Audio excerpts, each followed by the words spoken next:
ఈ విజన్ నా జిల్లా ప్రోగ్రాంలు కూడా మళ్ళీ ఉంటాయి. నా ప్రోగ్రాంతో పాటు చివరిలో నా పాదయాత్ర కూడా ఎట్టగో జరుగుతుంది.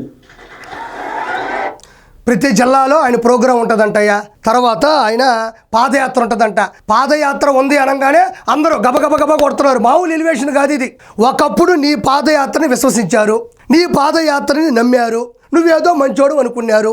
ఒక్క ఛాన్స్ అని అడుక్కుంటే ఓట్లేసి గెలిపించారు.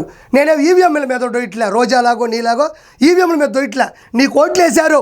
ఇది గొడ్డల వేటు, కత్తిపోటు, బాబాయ్ గొడ్డలు వేటు, కత్తిపోటు అని డ్రామాలు ఆడి ఒక్క ఛాన్స్ అని అడుక్కుంటే ఓట్లు అయినారు. ఓట్లేసిన తర్వాత నువ్వు గెలిచినావు. అప్పుడు పాదయాత్ర ఓకే. ఇప్పుడు నీ పాదయాత్ర కన్నా నీకు విహారయాత్ర చాలా ముఖ్యం.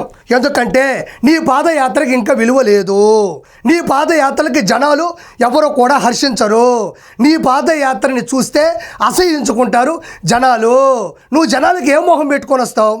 ఆ రోజుల్లో ప్రజల్ని మోసం చేసి, ఈ గంజాయి నమ్మి, లెక్కర్ని కల్తీ చేసి, లివర్లు పోగొట్టుకొని, ఆడవాళ్ళని అవమానంగా దూషించి ఇన్ని చేసిన నువ్వు ఏం మొహం పెట్టుకొని జనాల్లోకి వస్తావు? నీ పాదయాత్ర అనేది ఎప్పటికీ కూడా జనాల్లోకి ముందుకు పోదు. నాకు అర్థం కాదు ఒకటి, పాదయాత్ర దాకా పోతున్నావు. తమరి మీద ఉండేటువంటి ఈడీ కేసులు, లిక్కరు స్కామ్ కేసులు ఇవన్నీ ఆడిపోయినావు. విహారయాత్రకు ముందు, పాదయాత్రకు ముందు ఏం జైలుకు పోవా నువ్వా?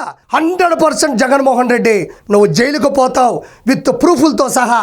ప్రతి ప్రూఫ్ని సహా కోర్టుకి సబ్మిట్ చేస్తారు. ఆల్రెడీ జరుగుతుంది. 100% నువ్వు కూడా జైలుకి వెళ్తావు. ఆ తర్వాత చూద్దాం తమరు పాదయాత్ర పోతారా, విహారయాత్ర పోతారా అని. నమస్కారం.